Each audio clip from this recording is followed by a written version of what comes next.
Hey folks, in this lesson we're going to learn how to use your calculator to check your work on solving quadratic equations or to solve some of those tougher equations that you might run into. One of the functions that you'll find with your graphing calculator is that you can do tables.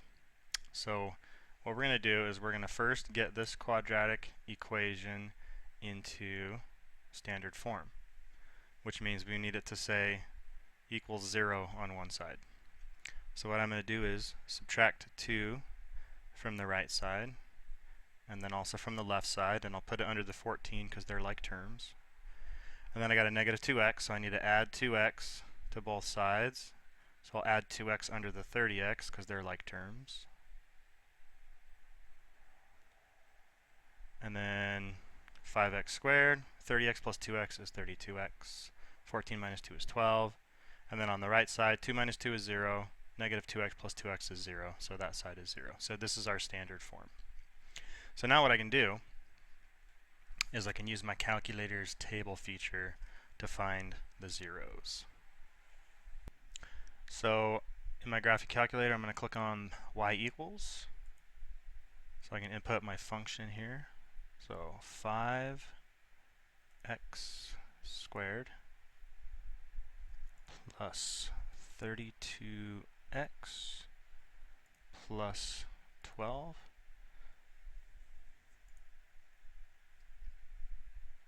So now I've got y1 equals 5x squared plus 32x plus 12. And I want to find out when that y1 equals 0. So if I click on table, so I'm going to have to do second table. This shows me a table of x values and the corresponding values of y1, so our function value. It looks like as x gets bigger, my y value keeps getting higher and higher. So I'm going to need to go up and look for when my y value equals 0. One thing I noticed right here is that I went from all positive values and then I switched over to negative values. That tells me that there's a 0 in between there. And then if I keep looking up, there's a 0 right here at negative 6. So I know one of the zeros is when x equals negative 6, and the other one happens somewhere between 0 and negative 1. So with the table, we can change the intervals that it looks at x. So I'm going to go down here to 0, and then I'm going to see where it says press plus for something TB. So this is to change the table. So I'm going to press plus, and I'm going to change it to 0.1. So instead of the x values changing by 1 every time, it's going to change by 0.1 every time. Alright, so 0, and then I've got negative 0.1, negative 0.2, negative 0.3, and look at negative 0.4, I have another 0. So my zeros are at negative 6 and at negative 0.4. Alright, so let's see if you can use graphing calculator's table feature to find the solutions to this quadratic equation. So before we can input it into the calculator, we need to have it in standard form. So I need to get a 0 on one side. And that would be pretty easy here because I have a positive 15. So if I just subtract 15 from the right side and subtract 15 from the left side, 15 minus 15 is 0. And then there's no constant term on the left side, so I can't combine any of these terms. So I just write all the terms out. 2x squared plus 7x minus 15. And now I need to get my calculator, change my function here to be 2x squared plus 7x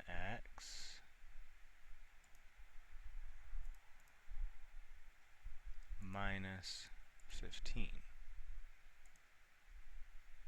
And then I'm going to go to my table. And all these values are still in by 0.1. So I'm going to go down to 0, and then I'm going to press plus, change it back into 1, intervals of 1. and then I'm going to look for sign changes in the y value. They're all positive down here. There's a sign change between 1 and 2. So I'm going to go down, well, I'll remember that there's a sign change between 1 and 2. So that means there's a 0 between 1 and 2. And then I'm going to look up and see if there's another line. Up, there we go, negative 5, 0. So that means that one of my roots is at, one of my zeros is at negative 5.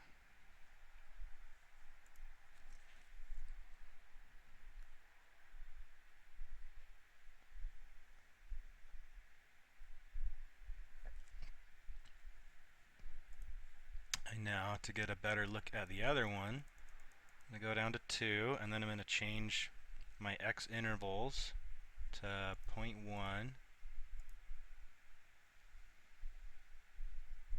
I'm going to go up because it was between 1 and 2, my 0, and there it is at 1.5. So I have another 0 when x equals 1.5.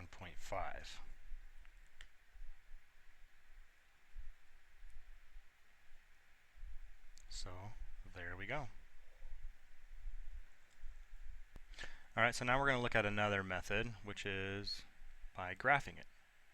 So this is actually the same equation that we used in the last problem. So to get that into standard form, you're just going to subtract 15 from both sides. And then what I'm going to do is I am going to graph it. Instead of looking at a table, I'm going to look at the graph.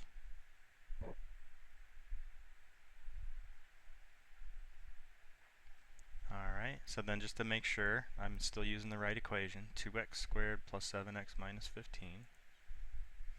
So then I've got, it looks like it crosses here and here.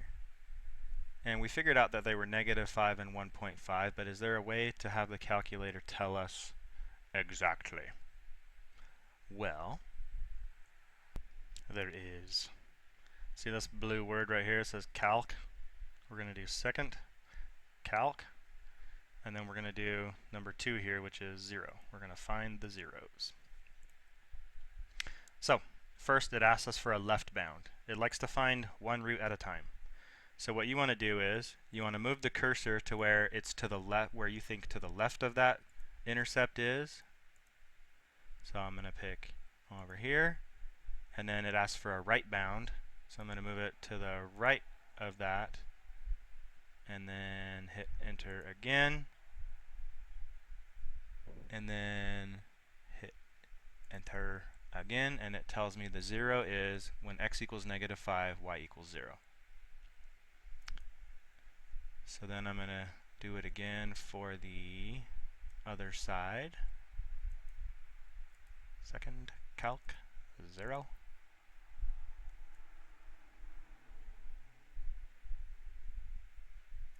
Alright, so it's asking for the left bound first, so I think we're on the left side of it here. And then the right bound, now I'm on the right side of it, so that's my guess. And it tells me when x equals 1.5, y equals 0. So we get the same answer we got last time. So there's another tool you can use to check your work. So let's see if you can use your calculator to find the solutions to this quadratic equation.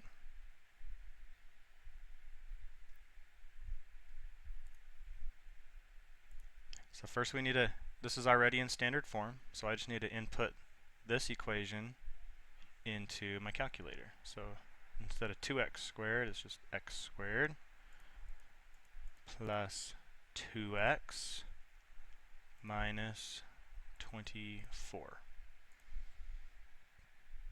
Now I'll go to my graph.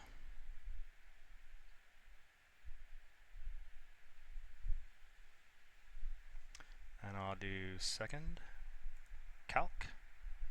Go down to 0. Looking for my left bound. There it is. There's my right bound. And then for my guess, I think for your guess you're supposed to try to get it as close as you can to where you think it is. And it tells me when x is negative 6, y equals 0. So there's one of them.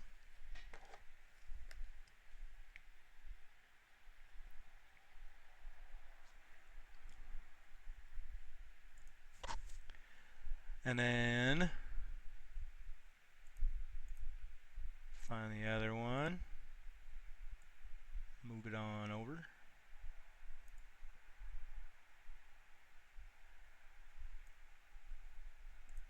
Here I'm on the left. There I'm on the right. That's pretty close to the intersection. And then when x equals 4, y equals 0.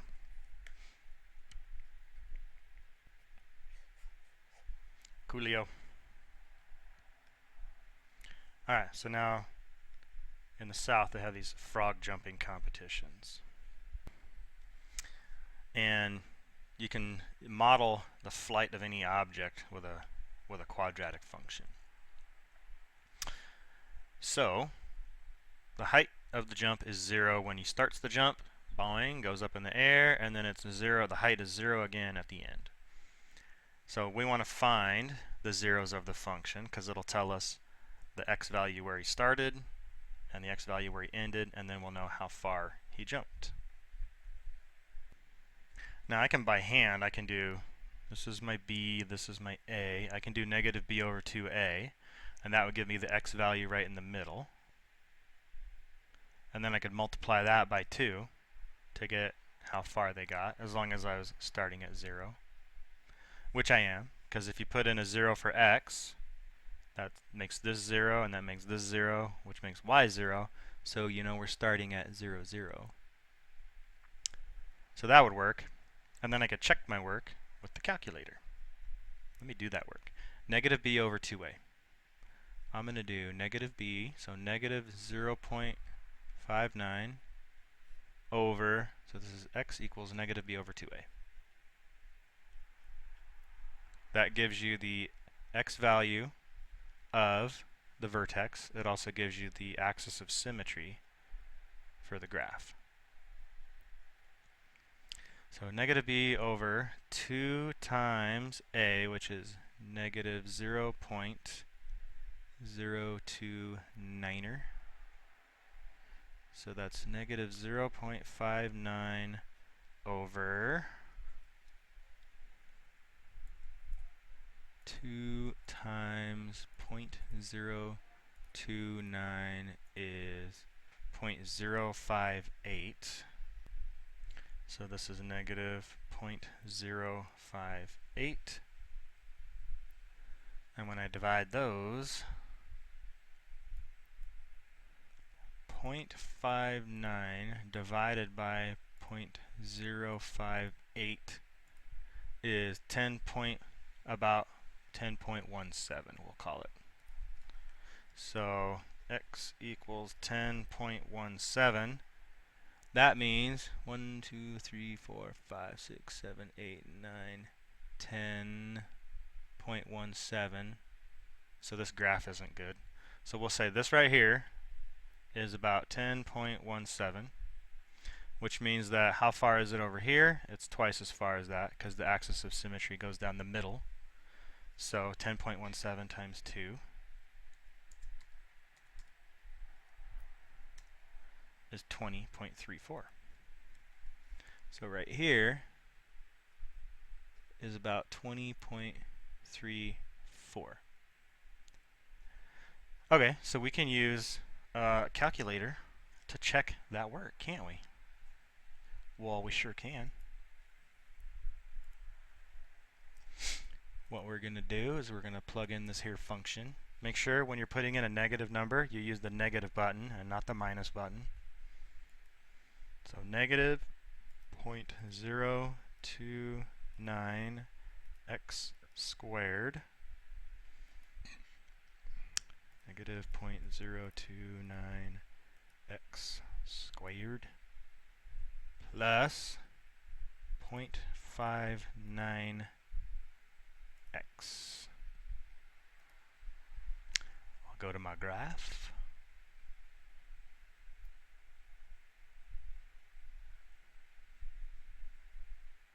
Okay, So let's interpret this graph just for a second. Over here, what does this mean? Well, in terms of the frog, it means nothing, because this is where he starts the jump and he goes boing over that way. So this part of the graph we just ignore because it's not part of the graph that makes any sense to our frog. Our frog doesn't start underground and then just shoot out of the ground right here. So we're only really concerned with the place where our distance, our horizontal distance and our vertical distance is positive, because we're worried about him jumping forward and jumping up into the air. We're not worried about him jumping backwards into the ground. So I'm going to change my zoom to, let's see what we can do. We can do box, in, out. Is there one that's just like quadrant 1? Hey, there we go. Zoom to quadrant 1. Let's do that. Quadrant 1, where things matter. Okay, so I need to zoom out a little bit there. I can do this. I can do window. X goes from 0 to 13.2. Well, I need to go at least 20, right? So I'll change this to 25. And then let's take a look back at the graph. Boing. Okay. So this is our frog jumping. Boing. Let's do calc and zeros. I did something wrong there. A second. Calc. 0. Go left bound. Enter. Right bound. I'm off the screen, so that should work. Wait, where's my little... Okay. I'm off the screen, so that should work. Then for my guess, come right back up here where it looks like it hits. And it says the 0 is at 20.344 when y equals 0. Hey, look what we had over here. 20.34. Kind of a coincidence? I think not. Kind of awesome? I think so. So the frog jumped about 20.34 feet. How high did yonder frog jump? Well, what we can do is we know the highest point happens on the axis of symmetry at the vertex. So we just need to find the maximum value of that function. So all we do is we plug this 10.17 into our function. Y equals negative 0.029 times, so my x value on my axis of symmetry is 10.17. 10.17 squared plus 0.59 times x, which is 10.17. And I'm going to get my little calculator friend. I'm going to say, what is 10.17 squared? It's 103.4 something something. And then I'm going to multiply that by 0.029 times 0.029er. It's that, but it was positive times negative, so it'll be negative that. 2.999.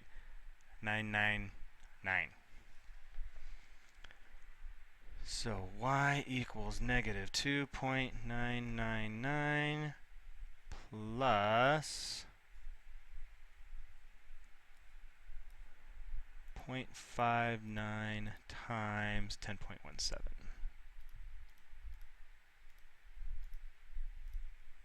6.0003, so this is going to be 6.0003. And then if I do 6.0003 minus 2.999, it's right about 3. So I get y equals about 3.08. ish. Okay, so let's find out using calculator if we're good. So our algebra told us that this height right here is about 3 feet high. Let's ask our calculator how we did. Let's go second, calc, and we're going to go down to maximum. That'll help us find the highest point. So we need to find a left bound. So where do we think is somewhere that's to the left of the maximum? Over here. And then somewhere that we think is the right of the maximum. How about over here? And then a guess to where we think about where the maximum is. Right about there. And then it tells us the maximum happens when x equals 10.17, which we already knew, and that the y value there is 3.0008, which we figured out using algebra. So our calculator checks our work for us, tells us how awesome we are. Thank you, calculator. Appreciate that. So the frog jumped about 3 feet high. And what is a reasonable domain and range for such a frog jumping function? Well, we're not going to be, so as far as domain goes, domain is all the acceptable x values. So he's not going to go negative, right? So the lowest he can go is, so all x values such that 0 is less than or equal to x. So whatever your frog just sits there and doesn't jump at all and just dies, then it's not going to go anywhere, and it went 0. And then, so for such a frog jumping function, so how far could a frog potentially jump a little bit further than 20.34 feet? Yeah. Is it going to jump like 50 feet? I don't think so. Could it jump maybe 25 feet? Maybe. So if we say from 0 to 25, that's a reasonable domain. I don't see a lot of frogs jumping more than 25 feet, but I'm not from the South, so maybe there's just some serious like competition level frogs out there. So the range is all the acceptable y values. So what if you have a frog that likes to jump, that doesn't jump quite as far, but he jumps pretty high, like that? Could that happen? Yeah, that could happen. So we could go potentially a little higher than 3 feet. But how high? Are you going to have frogs jumping over basketball players' heads? I don't know about that. So I would say you could jump anywhere from 0 to 5, maybe 6 feet. That's pretty reasonable.